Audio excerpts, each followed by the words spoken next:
Greetings everyone and welcome to a new first taste for the channel, where today we're going to be checking out Rogue Tower by Die of Death Games, or A.R. Mason as declared by the title card here. Now, what is Rogue Tower? Well, as it happens, the detail is in the name. It is a Roguelite Tower Defence that will be releasing on the 28th. The game developer afforded me the opportunity to check this out just a little bit ahead of its release, and I would have had a video out earlier if I could have stopped myself playing the game.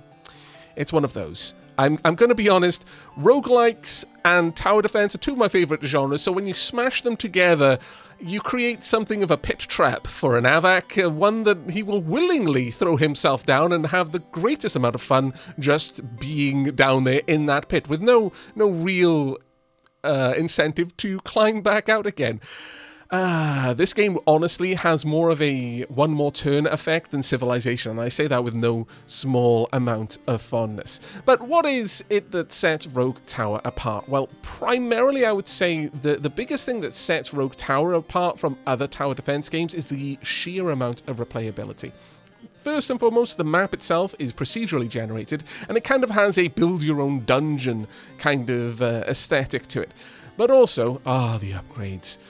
Any veterans of tower defense will probably be as fond of the that sweet, sweet trickle of happiness that comes from gradually unlocking new weapons and upgrades for those weapons through meta progress. And in this game, that is done through experience, which you earn each run based on how far in the run you've gotten. If you've beaten a personal high score, then you can come along here after the run is over and spend that on various upgrades. Now, the blue ones over here are permanent and passive, so they're always active. But these ones, they play a part into the game in a sort of deck builder way. These are very, very active components. Every so many waves that you defeat, you will unlock a choice of a couple of cards, and also certain bosses that you defeat will result in a similar flood of boons and choices to make. Now, those choices might be a new type of weapon. You'll always start with the ballista, but everything else you have to just select out of your card choices.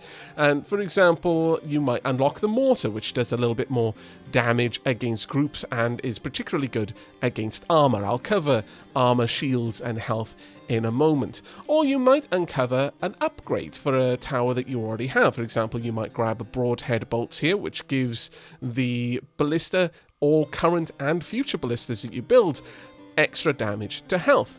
And this way you not only design the dungeon in a very procedural way, so quite replayable in that sense, but there's also a degree of randomness to the power-ups that you will accrue throughout any particular run, which changes the way that you're going to play that run. Now, if we head back to the main menu, we can check out a couple of things. The monster manual isn't going to really have anything in it, because despite the amount of time that I spent playing the game, I decided to wipe all of my progress so you could get the real feel for the game early on. Now, down here, this is probably worth having a look at before we jump into the game. Don't worry, we'll be getting there very soon. I do generally believe that it's easier to show than to describe, but just so that you can pass the information on the UI when we're playing, the enemies will typically have this sort of, I guess, icons above their heads. These are dots. Bleeding, which primarily affects health, fire, which primarily affects armor, or is rather more effective against armor, and poison, which is more effective against shield. Shield is grey, armor is more of a yellowy colour, and health is green. You can't damage anything until you have worn your way down through the right to the left. So if an enemy has health and shield, you have to completely remove their shield before you can do any damage to health. So if you've got weapons that are particularly good against health, but not so good against shield, doesn't matter. All of that damage is going to be applied to the shield, and so in that case, probably a significantly less damage than you're used to. Also, you've got slow effect, you've got minions can kind of buff each other, and they'll usually do something like cheer each other on to get to the tower, and then they'll gain haste, or they will bunker down and tell people to, take their time, you've got to live through this sort of thing, and they'll gain fortification, which will reduce the amount of damage coming through. But with that understood, let's go ahead and jump into the game. Now, the first thing you're going to be picking is the type of run that you're going to do, and this is roughly equivalent to the difficulty. This is effectively how many distinct lanes lead directly to your tower. And as any veteran of tower defense games will know, the more routes to your tower, the harder it is to defend. If you've only got one route that you need to defend, you can put all of your defenses there. If you've got two, then you're now splitting half of your defenses on either side, so on and so forth. But we're going to jump into a single tower defense for our first round. Okay, and we've got a very, very nondescript starting tile. Now, the world is built every time you expand it, and when you click on this button, a wave will start. Early on, the waves are going to be very small and very easy to defeat, but as we go further out from this location, the waves will become more diverse, different sorts of enemies with different kinds of power-ups. Right now, there's really nothing to say about this tile, though later on we'll find all kinds of different elements, such as height differences, towns, mana, shards, so on and so forth. But we're going to place down some ballistas. We've only got 2, and that gives me an opportunity then to show you some of the information. There's a lot to these things. Now, first and foremost, they have different, and this is true of all weapons, they'll have a different base damage and then a different multiplier, which is in effect against the 3 different kind of HP pools that an enemy might have. So a ballista is particularly good against health, but not as good against armor or shields. We've also got the individual tower's statuses, so does it apply any percentage of its damage as slow, or bleeding, or fire, or poison? If it is going to apply bleed, fire, or poison, these will generally be more effective against health, armor, and shield respectively, but just having the status effect there will also increase the amount of damage those particular elements take. It's not just the dot, but if someone is poisoned, then if someone shoots at them, even though the poison is also attacking the shield, they are now going to take more damage from all sources against shields. We've also got range, fire rate, and target priority. I really like the target priority system. You've got primary, secondary, and tertiary priority. So, for example, for this one, let's go ahead with a nice easy opener, near death. Other than that, just shoot the enemy that is the closest to the tower, but prioritize anything that you can kill in one shot. If we have a look at this one, though, let's change this a little bit. So we know that we're not particularly good against armor or shield, so let's say the least amount of armor, and then of enemies with the least amount of armor, let's say all of the potential enemies have no armor, then choose the one with the least shield, and then once you've done that, choose the one with the least health. Maybe it's not near death, but try and bring the creature that is closest to near death closer still, so this one can mop them up. Finally, one of the nice things about the upgrade system in this is I can pay some money right now to upgrade the amount of damage I can do to health or shield or armor. In fact, let's go ahead on this one and bump that up a little bit. There we go. So we've leveled this up to 3. As you level them up, they will perhaps, if they're a mana consumer, they might need more mana per shot. But additionally, this will have other effects as well on some of the terrain elements. But a really, really nice thing about the towers in this game, and something that's kind of uncommon in tower defense games, is you can demolish it for a full refund on the money that it costs to build it. Now, I emphasis on build there is because we've actually invested a fair bit of money on leveling this up. I won't get that back if I demolish it. But the other one, I will get that cash back in its entirety. However, the tower will level itself up, and from what I can tell, it levels up based on the kind of damage it's doing. If it's attacking things that have shield, it will gradually get better at attacking shields. Same for armor, same for health. And overall, it'll gradually level up by itself. So let's go ahead and allow you through.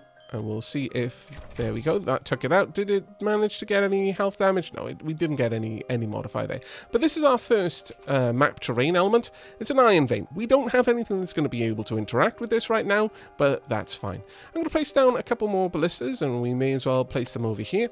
At this point, I'm going to say, again, let's prioritize the least armor, the least shield.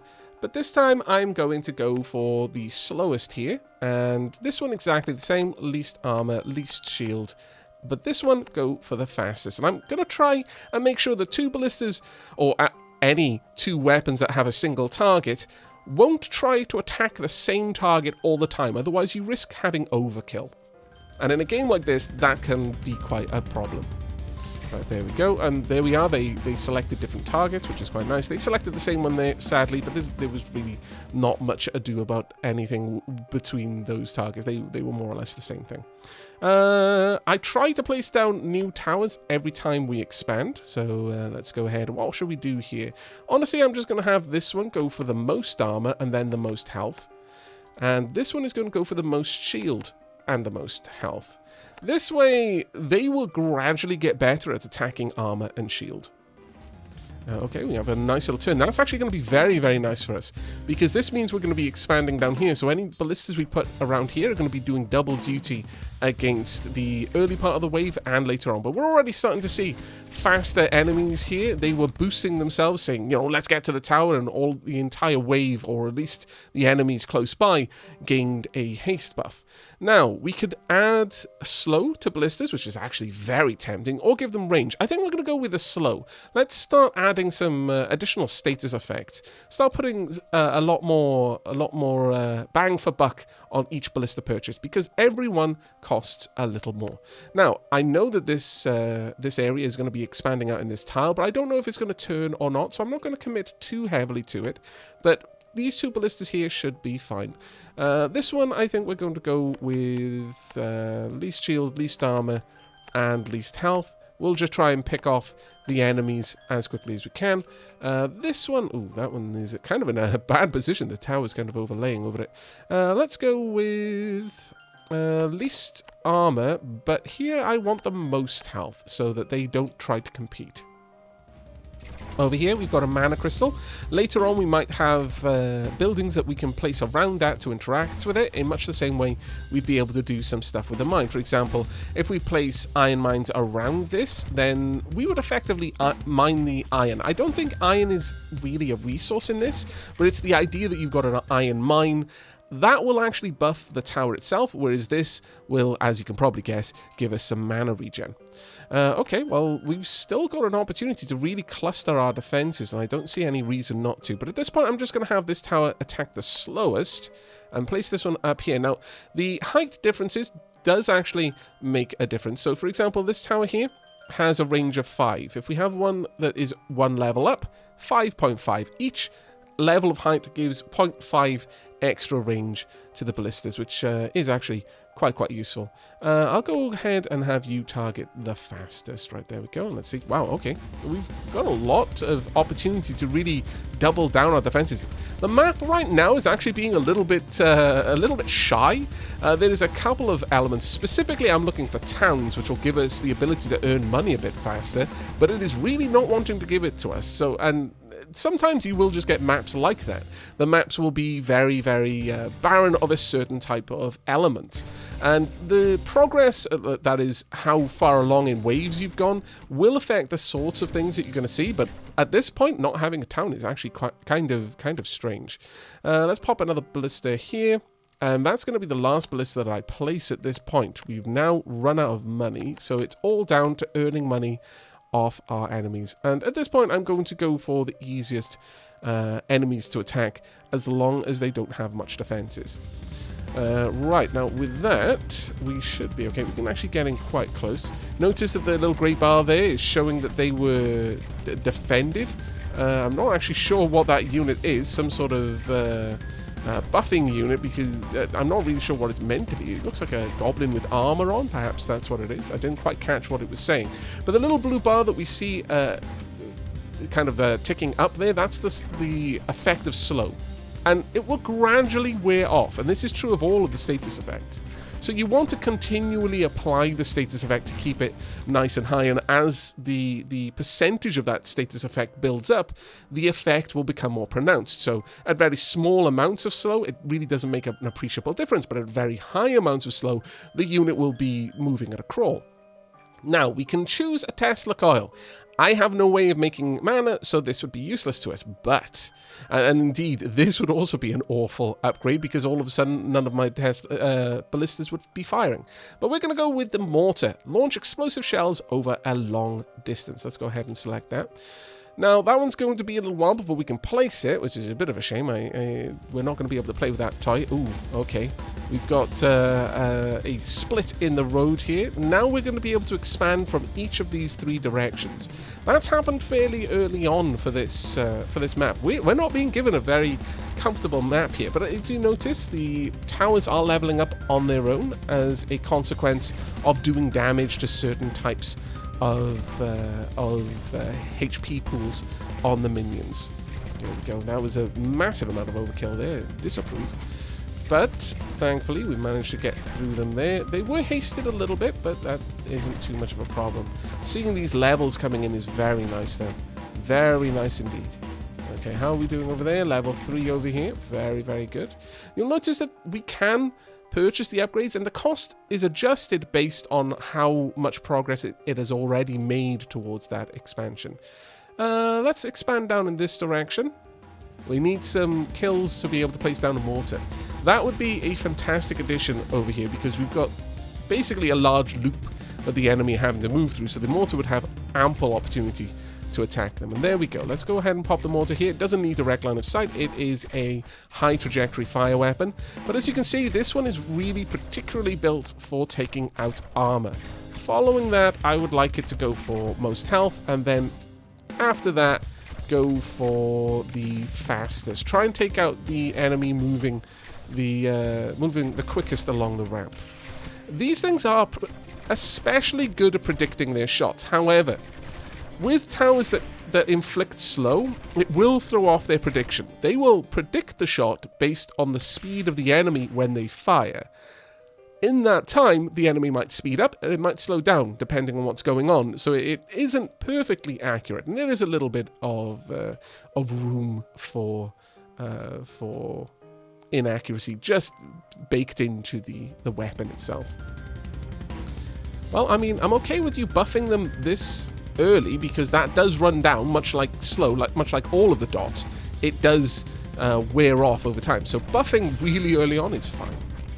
There we go. But this is a fairly large group. Let's go ahead and get another ballista over here. And this one, I'm going to say, go for the least armor and the fastest mover.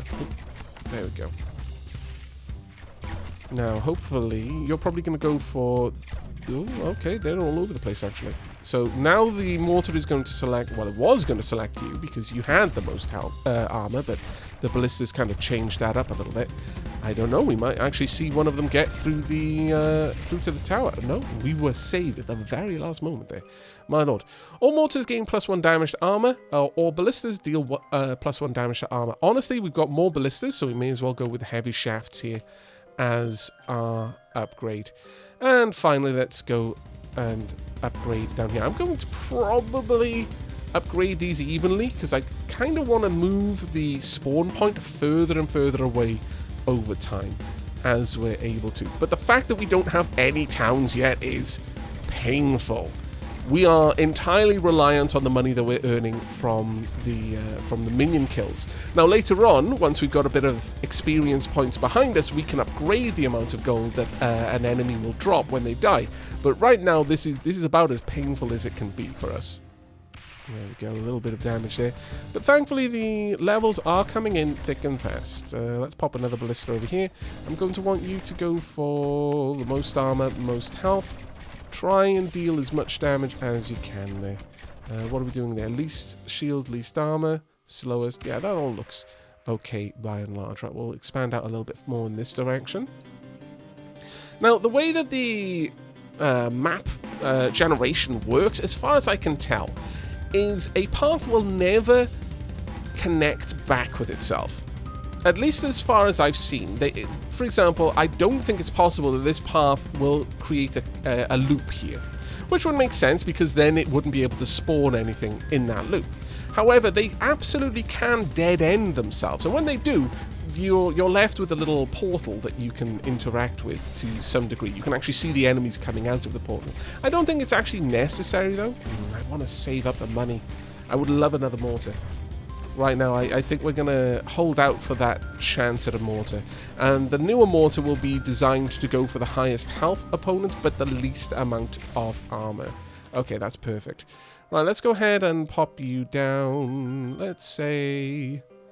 honestly, it doesn't really matter too much considering it's a mortar, but I would like the least amount of armor, least amount of shield, but the most health, and we'll see what we can do with that. The mortars tend to get a... finally, we've got a house! The mortars do tend to get quite a lot of levels because they do so much damage to so many enemies. We've also got some siege rams here. The problem with this is they contain enemies, so smashing them early is very important because then you get more time to kill the minions that spawned out of them. But the way that houses work is every wave, the house will pay every adjacent tower gold equal to the current level of the tower. So if you surround it with 4 towers, each of them level 1, then it will pay you a certain amount of gold based on that. I don't actually think it is 4 gold. It might be some factor of the wave that you're on, but I'll have to check that out in a moment. Right, let's see what these mortars can do. Thankfully, all of this damage is now going to be applied in the same place, and pop, there we go. Let's see what they do. Now, thankfully, when they come out, they're all clustered together, so a couple of consecutive mortar shots will end them fairly easily. We still don't want to get mana. We can add even more slow, so now each ballista tower is going to be doing 10% slow damage to the enemy, so that will actually help us out in a pretty big way.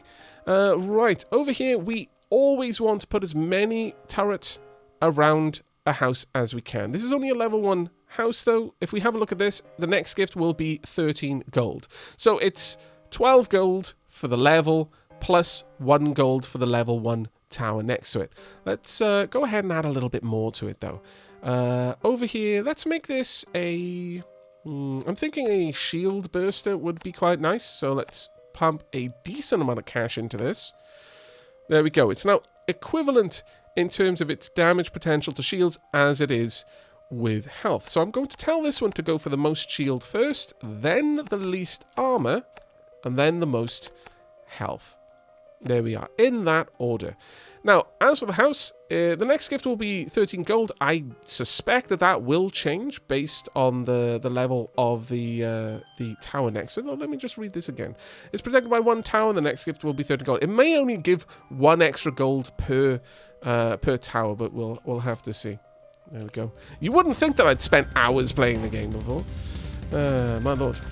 Right, let's have a look at you. You're prioritizing enemies with no armor right now. There are no shields here, but you're also going for the most health that you can see. There we are. Let's see. The next goal will be 14. So yeah, it does look like each tower will only gain 1 extra gold plus the wave level that you're on. There we go. It would honestly be a little bit less ambiguous if instead of calling these levels, they were called waves. I think that terminology would at least clear up that misunderstanding, though it is entirely my fault for not properly observing this while I was playing it previously. But I'm a little bit more used to the idea of counting waves rather than levels. There we go. But and then using the terminology of level for how upgraded a tower is. That was a pretty solid blow there. There we go. Almost got him out. And you're noticing that they're getting very slowed down. The ballistas are doing a fine job of reducing the speed that they can creep up on us with. At this point, considering we're going to have 2 routes joining up over here, I think it makes sense to add in a little bit more. This one can go for armor damage over anything else, though. There we go. And we will tell this one to go for the most armor, then the least shield, then the most health. There we go. And finally, we'll have 1 more. This one can exist here. The least shield, the least armor, and the fastest. There we are. Perfect. Now, to capitalize on the existence of this house, I'm going to expand in this direction to hopefully put another tile on this side that I will then be able to place another building at. That was 42 gold. The next gift will be 45 gold. Okay, so there is definitely some interplay based on the level of the towers around it. Okay, interesting. Interesting. Either that or it's some sort of multiplier based on the number of towers around it.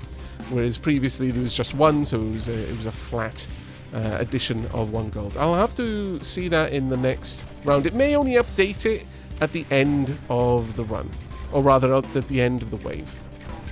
Now, I would love to save up for another mortar. The mortars are doing crazy amounts of work for us right now.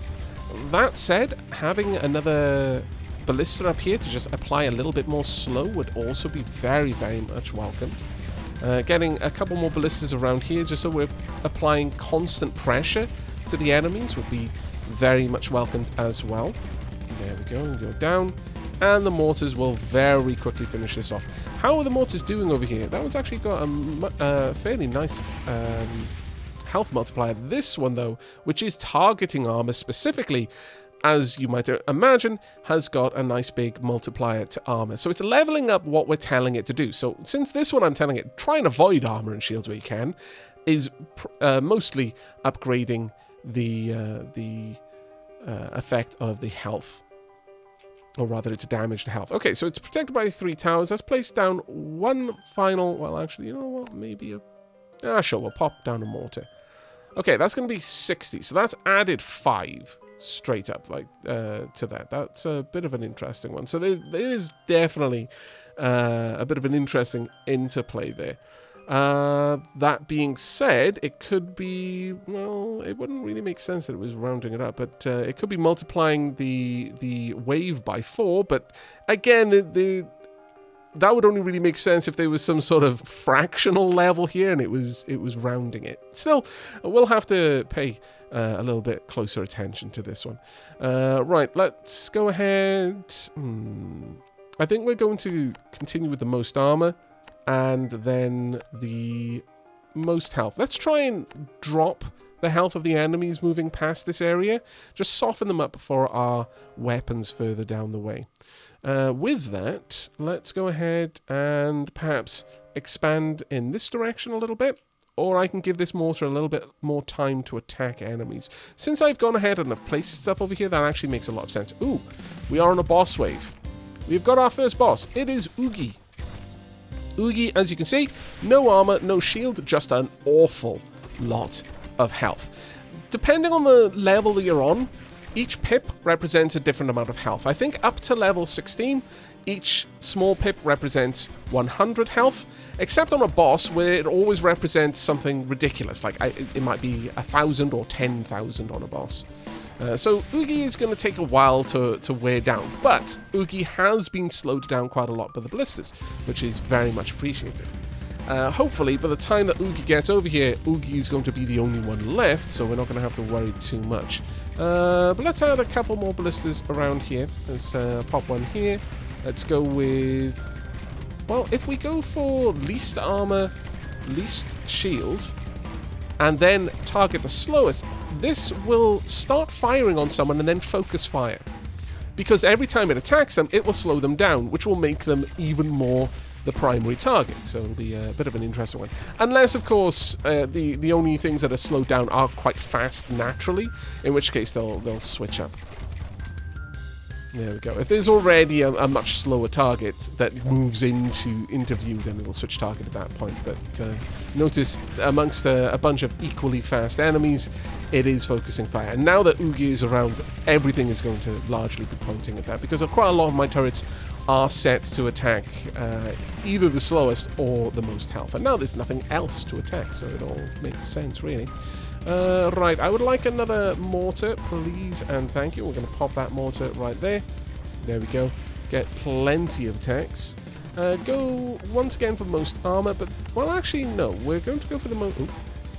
We will go for something else in a moment. Oh, we can give our ballistas 25% burn damage. Yes, indeed, please. But back to this. I think we're actually going to go for most shield, then most armor, then most health. So this one will naturally start upgrading its ability to damage shields. But bosses drop loot. So let's have a quick look. What do we got? All ballistas gain +1 range or even more burn damage. I will accept. That should give us 50% burn damage now. And finally, again, we're going to avoid mana because I have no means of gathering it. All ballistas deal 1 damage to health, sure. Sometimes if you click on a button and the mouse cursor is otherwise over the top of another tower, it will bring up the stats. It's a little bit cluttered sometimes, the UI, but you get used to it very, very quickly. Down here we can see all of the bonuses to the ballistas, so +1 health damage, +1 armor damage, plus 10% slow, and plus 50% burn. Now remember that burn is aligned to armor, so burn will do its full damage every second to armor. It will do half its damage to shield or health. You're also capped by the amount of burn damage that can be expressed per second. For example, you might stack up thousands of burn damage on an enemy, but if your ceiling for burn damage is only 50, then every second it will only take 50 damage, but that burn timer will only decrease by 50. So that burn timer will last for a very long time, even without additional burn being applied. But that is definitely something to bear in mind. Just because you see like 1,000 number on an enemy doesn't mean they're going to be taking that much damage per tick, from what I understand. Next up, we are going to place down a couple more ballista, though. I would like to continue focusing them around here. So, ballista over there, set to prioritize. I'm going to say, let's go for the most armor here, and then the slowest, because the burn damage is going to be doing some nice stuff against armored opponents. And then we're going to expand out in this direction. Ah, that's a shame. I was kind of hoping that we'd turn around here, maybe run parallel, so we get a bit more double duty ballista towers, but that's fine. This is still going to apply a lot of burn damage. As we can see there, this target had 10 burn damage, 18 burn damage there, and they're ticking down by whatever our current ceiling for the amount of burn damage is. It doesn't seem to be particularly high. These are going down by fairly small amounts, but that is fine. For the time being, that's all of the damage that we're really doing. We do now have shielded enemies, though, and unfortunately, we really don't have much shield damage set up yet. I would like to throw down perhaps 2 ballista towers. I think getting 2 extra towers is going to be better than 1 mortar, especially because it will cost me much less to bump up their shield targeting, their ability to punch through those shields. Go for most... actually, go for least armor, and then most health. Try and just pull them down a bit. You, once again, let's bump up your shield damage a little bit more.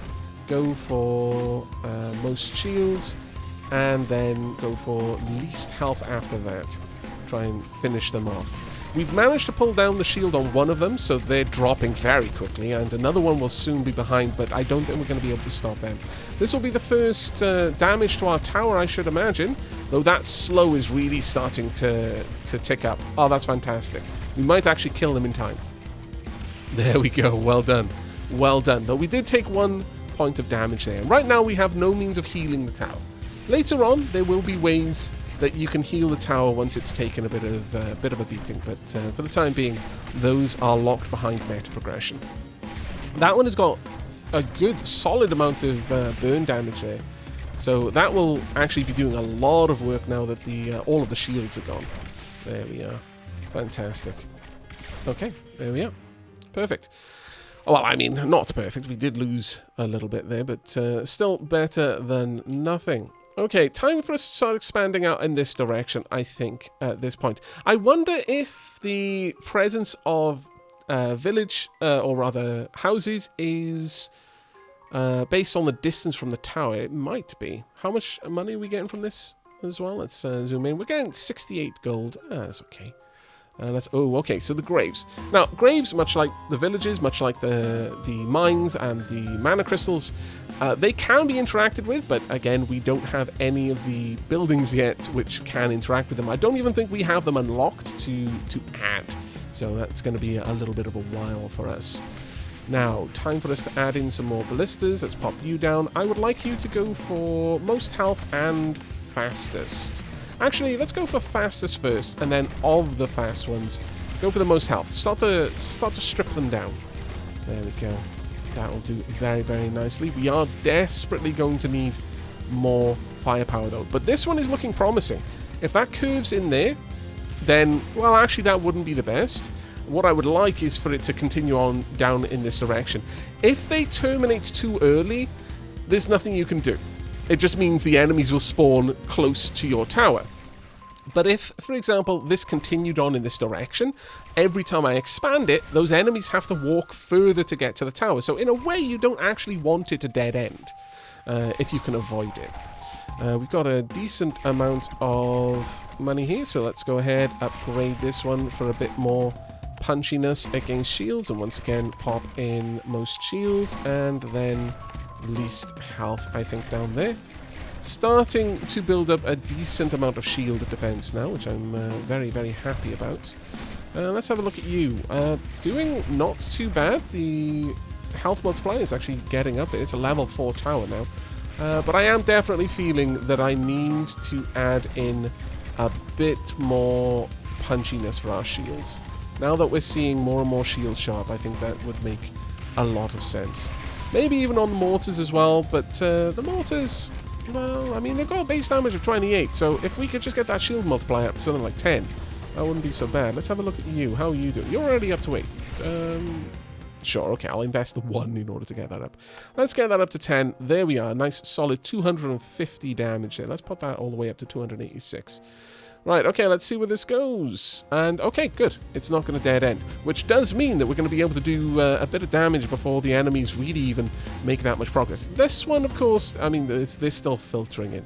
We're now starting to see some very fast enemies, but again, the shells, well, they were thrown off a little bit there because the ballista slowed it down so much from where they were predicting it would get based on its natural speed. Still, you know, the ballistas are doing good work. Very, very solid work. Bats are a bit of a pain, but they're very easily slowed down. There we go. We've got a lot of ballistas doing that work now. Let's pop another one over here. And for this one, I'm simply going to say go for... Oh, I should have gone the other way. Go for the fastest. Let's just focus on the fastest enemy. Just slow them down as much as we can. Now that our ballistas are doing burn damage and slow, it doesn't actually matter if they're doing that much damage to shields, because they're slowing everything down, and with enough time, it doesn't matter if we're not doing the right damage against you. Oh, they fortified. That's a bit of a pain. When something fortifies, it takes a flat -5 to the damage incoming. So that can actually make some towers incredibly weak against them. Let's get another ballista over here. Let's go for most shields and the fastest. Let's make sure that we're still slowing things down. There we go. Let's keep slowing them so that the rest of our weapons can get involved. Though they are actually getting a fair old way down there. You're going to go for the least shield. You're going to go for... Let's find one that is going to go for most health there. So sure, let's bump up your shield destruction ability, because that's getting a little bit close. Disapprove of that. Right, we could now, if we wanted to, select to siphon mana from crystals. That is so tempting. It's such a shame that that came up at the same time as jagged heads. Again, we've got so many ballistas, we may as well double down on them as much as we can to eke out all of the extra damage we can do. And 25% bleed will make them a nightmare for dealing health damage to enemies. But if we had this, then we could then look at getting enchanted ballistas, because a base damage increase of 3 is going to then be magnified by the fact that all damage is really multiplied by whatever health, armor, or shield multiplier they have. So even a small amount of base damage can equate to very, very large numbers later on. But bleed damage is another dot. It's hard to pass up a dot. So we won't. Right, okay. Now, if we can get... Maybe a mortar over on this side is going to start paying off, and indeed some more ballistas. That is great that this is running parallel to this route. Seeing a decent bit of bleed starting to happen. Again, the bleed is going to first have to work its way through the shield and then work its way through the armor, and it is not very effective at either one. So it'll only do 50% damage to those, but once it hits health, it'll do 100% damage to health. So that may actually end up being clutch with enemies that manage to get this far down the gauntlet. I think it's time for another mortar. And if we place it... Oh, can I place one on top? No, I can't. That's a shame. But if we place it there, it's going to have an amazing range. Any +3 will. So, with this, I am actually going to invest heavy in your shield destroying ability. So, we're going to say most shield from that. And then you can go for most armor. And then most health. Again, I want to use the mortars more to soften things up for my ballistas, honestly. If they can get rid of the shield and the armor, so that the ballistas... Well, I mean, the ballistas are also doing fire, so that's anti-armor by itself. But if they can just strip away the other defenses, then the bleed that should be... that should have been built up over time will really start to wreck face. Wow, that one had 1,400 fire damage applied to it. That is actually kind of impressive. I'm not going to lie. But you are getting much further than I'm happy seeing. How about we unalive you with great haste, eh? I think that's a fantastic plan. Let's finish you off. And there we go, perfect. Right, time for us to get another ballista. This one will also help defend over on that side. However, this one I'm going to say, go ahead, go for the least shield, the least armor, and the fastest, please. Ah, fantastic. I was a little worried that this might veer off. But it looks like we're going to, at the very least, get get all of the ballistas that we've built along here involved in this fight. And that's actually going to be really, really good, because now I can place extra defenses around here, and it will do double duty. So we're going to get the most bang for buck out of the money invested in those defenses. Everything going okay over here? Yeah, we're up to 84 gold now. How are the levels doing? This one's actually doing quite well. It's up to 10 shield multiplier naturally. This one is up to 14 health multiplier, 6 on armor. And that's despite it trying to avoid armored enemies. And this one actually, yeah, it's equalized its armor versus its health multiplier. Now that makes sense since it's applying fire. Oh dear. Oh dear me. Oh, fast little spooks. No! No! Well, drat. Damn and indeed blast. It was going to happen eventually. Now, I don't believe that... I think it's basically locked in here. We're not going to get any extra points for getting further with the score by just letting them finish off the rest of the wave. But let's go and see what we can do with all of this experience. Now, we reached wave 19. It doesn't count the wave that we're on. It only counts the waves that we've actually defeated. And because this is a new personal best, we get a big whomping great bit of bonus experience as well. Alright, now then, let's have a look. First, and indeed foremost, I would like an extra card draw. I would like more choice when picking a card. Now, to get these ones, they're not based on... Well, some of them are based on requisite knowledge. But in this case, I've got to have unlocked 20 cards in total to get card draw 2. But really, the real prize is down here. Draw frequency. Right now, we're drawing a card every 3 rounds. This, at 30 cards unlocked, will give us a card every 2 rounds. And this, at 60 cards unlocked, will give us a card every single round. As you can imagine, that can get quite insane. We are going to pop a little bit of... money into, a little bit of experience into increasing the amount of money our enemies have. Repair, I would very much like, as that will give us a little bit more longevity. Bleed them dry, increase the maximum bleed damage per second by 26 to 50. So currently, we were only doing 24 damage at most. So I am absolutely going to accept that for bleed them dry. I will also take that for fire. And I will also take it for slow and steady, which increases poison. Even though we didn't actually see poison in that last run, it is an option for our ballista. It was just luck of the draw, really. Now let's have a look. We could go with Haunted House. This would allow us to get some extra mana from the graves by taxing the dead. Yeah. You can also go for the Mine.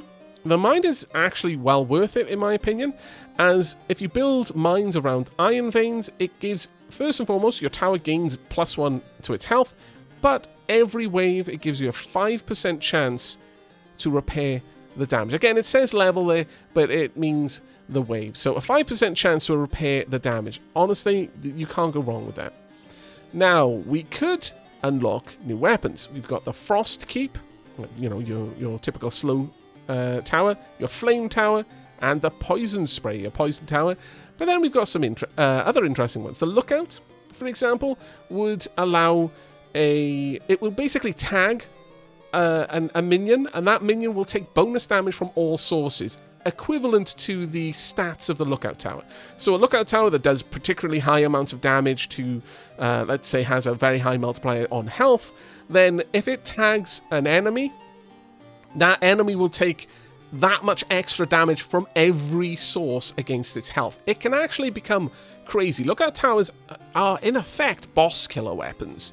You can stack so much potential damage on any single target, but it has to stay within the range of the Lookout Tower. And it doesn't affect all targets in its range, only the one that your priorities tell it to target. The encampment literally places landmines all over the place. A pretty solid pick, that one. Shredder, one of my personal favourites, launches saw blades to rip and tear until it is done. It's not my favourite because of that, but I would be lying if I said that wasn't in any part the reason why I like this weapon. But it's basically, it just launches saw blades that follow the line of enemies. So it will move down the track. So with a particularly long run, this thing can be devastating because it adds a lot of bleed. And then you've got some really expensive weapons. We've got the Particle Cannon, uses mana to obliterate single enemies at extreme range. Slow firing, but extremely powerful against shields. We've then got the Obelisk, uses mana to create a concentrated beam of destruction. Short range, but very good at destroying armor. Think less the Finger of Nod and more the microwave laser off the Monkey Lord from Supreme Commander. Two RTSs, more or less in the same vein, but this is less of a single short-fired pulse laser and more of a sustained beam until you run out of mana. It is obnoxiously powerful. And then finally the Radar. Calls in a biplane to perform airstrikes from afar. When it says afar, it really means afar.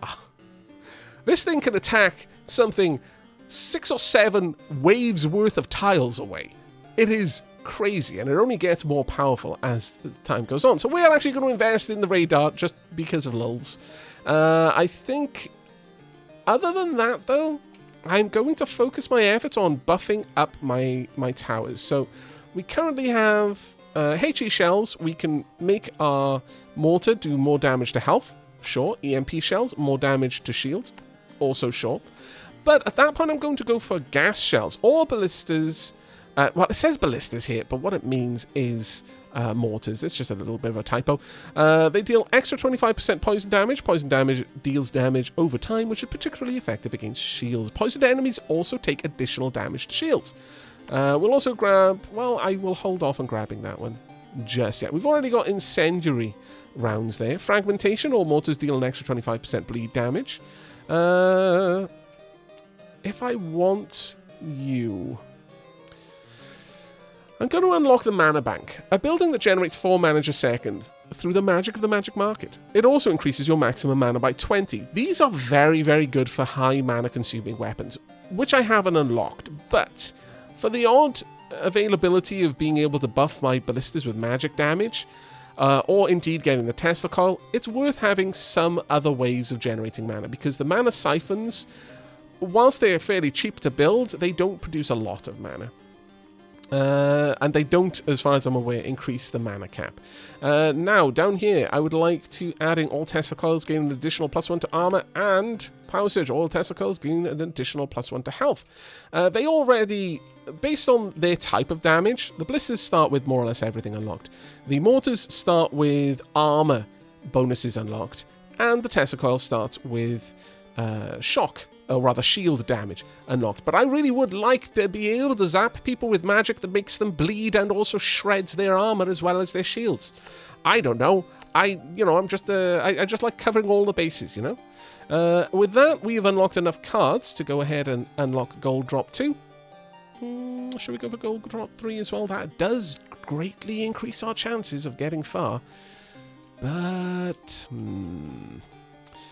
I think it's kind of hard not to go for area of effect and long range on the mortars. Like, it's really hard. And I think we're going to... Oh, it's tempting. This would give it a plus 100% if we got both of these to its area of effect. Yes. I am not going to say no to that. Furthermore, I'm going to just grab HE shells just because I can. Now, with that many cards unlocked, we need an additional 2 cards, and we can finally get card draw 2. And we only need 12 more cards to get draw frequency 1, which will mean that every 2 rounds we'll get an extra draw. But I'm afraid that's really all the time that we have for this episode. However, if you enjoyed it, do let me know down below, either with a comment or a like, or both if you're feeling particularly spicy. And if there is enough interest, perhaps we will come back to play with some of the toys that we have unlocked. Alternatively, if you can't wait to find out whether there's going to be another episode, I strongly suspect I'm going to be streaming this, maybe even by the time that you've watched this video. So do consider checking out the video description down below for a link to my Twitch page, where I stream somewhat infrequently when the mood takes me, but I generally play games that I have recently first tasted, because even if the algorithm says enough is enough, my heart says there is never enough. We will be streaming quite a lot of Rogue Tower, I suspect, in the coming days. So do keep your eyes peeled for that as well. But until next time, do take care, everyone.